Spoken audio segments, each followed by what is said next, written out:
Boa tarde, turma. Tudo bem? Como vocês estão? Eu creio que vocês estão bem. Eu também estou bem. Hoje, na nossa aula de História, nós vamos dar continuidade ao tema Roma Antiga.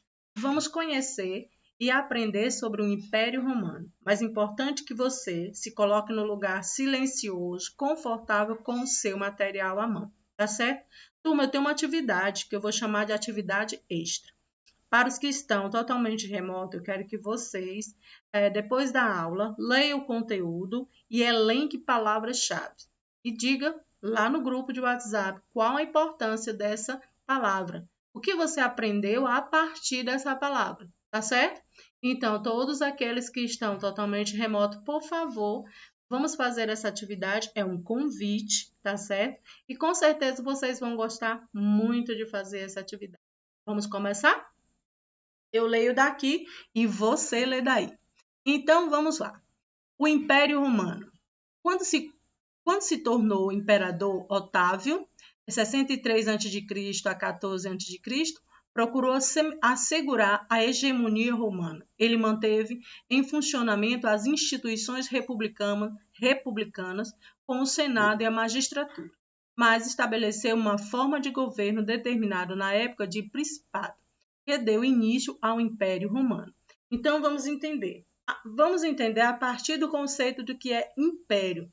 Vamos colocar esse conceito, que é um conceito que demanda daquela época, que cabe dentro da estrutura do Império Romano. A palavra império vem do latim imperium. Na Roma antiga, o império era governado pelo imperador, título que indicava que uma pessoa era detentora de todos, olha só, não só de alguns, mas de todos os poderes civis, militares e podia exigir obediência dos cidadãos. Ou seja, naquele momento, naquela época, imperador era alguém que detinha sozinho todos os grandes poderes. Ele era administrador, ele era um militar poderoso e ele era o religioso, que podia exigir dos cidadãos a sua obediência. Então, nós vamos colocar esse contexto, esse conceito de império dentro desse conteúdo que nós estamos estudando.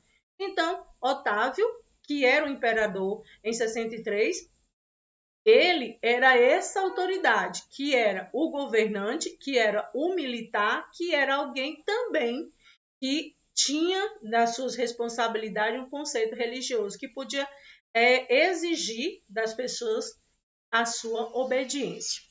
Durante seu governo, Otávio procurou amenizar, olha só, amenizar os problemas e tensões sociais e políticas por intermédio da manutenção do projeto de expansão, da construção de obras públicas, do estímulo ao comércio, do patrocínio a artistas e do intercâmbio entre diferentes regiões do império.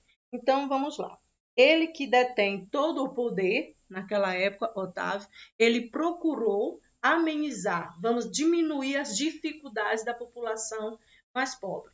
E aí, quais foram as políticas públicas que ele elaborou para que diminuísse ou amenizasse, como o texto diz? Então, vamos lá, os projetos de expansão, da construção de obras públicas, e aí eu já convido você para sublinhar, tá certo? Então, vamos lá. Expansão da construção de obras públicas, do estímulo ao comércio, do patrocínio a artistas e do intercâmbio entre diferentes regiões do Império. Além disso, havia um programa denominado Pax Romana, que promovia a pacificação interna por meio da repressão às províncias rebeldes e da política do pão e circo, que consistia, e aí nós vamos entender o que era essa política do pão e circo, que consistia em oferecer à plebe trigo a preços baixos e espetáculo, como luta de gladiadores e corridas. Então, vamos entender. Durante o governo de Otávio, ele procurou amenizar as dificuldades da população dos grupos mais pobres. De que forma? Investindo em construções públicas, estimulando o comércio, patrocinando as artes a um grupo de artistas e o intercâmbio entre diferentes regiões. Essas foram políticas públicas que deram a Otávio vamos dizer assim, a consistência do seu governo, Além disso, ele também promoveu uma Pax Romana, que era a pacificação interna. Lembrando que o Império Romano ele agregava vários povos. Eles saíam em guerras de conquista, aqueles que eram derrotados voltavam, boa parte daquela população voltava para Roma como escravo. Então havia muitos grupos diferenciados. E para acalmar, para dar calma, pacificação entre esses grupos, ele promoveu essa Pax Romana, que significa buscar a paz entre aqueles grupos, mesmo que fossem grupos diferentes, tá certo? E qual foi a política para que essa Pax Romana fosse efetivada? A política do pão e circo. Para aqueles que não tinham condições de comprar trigo, que era a principal fonte de alimento daquela época, ele passou a vender o trigo por um preço mais baixo e oferecer espetáculo para que as pessoas tivessem, entretenimento. E isso fosse passando a vida. Vamos lá. A relativa paz social e o crescimento econômico possibilitaram que o Império Romano atingisse, em 117, sua extensão máxima. E olha só, a partir desse projeto de política de Pax Romana, de política do pão e circo, isso fez com que o Império crescesse. 117 cidades, províncias foram sendo agregadas ao território de Roma. Ok, turma? E aqui nós temos aqui, ó, pode-se afirmar que a Pax Romana foi assegurada por meio da violência? E aí você vai voltar ao texto. Eu quero que você volte ao texto, leia novamente para que você possa dar uma explicação sobre isso, tá certo?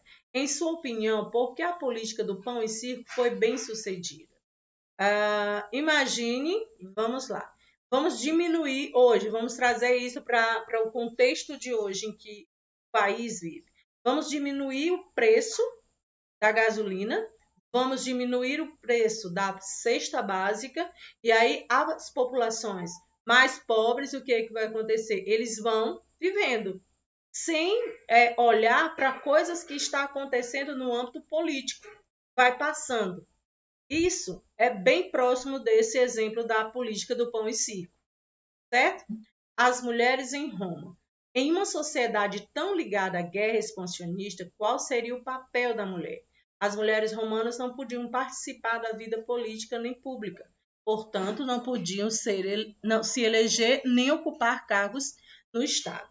Elas estavam submetidas ao poder dos patrícios nas famílias mais ricas ou aos chefes de família nas famílias plebeias. Então, havia diferenciação das mulheres plebeias e das mulheres patrícias. As mulheres patrícias somente podiam caminhar pelas ruas acompanhadas de suas damas de companhia e de suas escravas. Elas se casavam com aproximadamente 14 anos, geralmente casamentos arranjados pelos pais.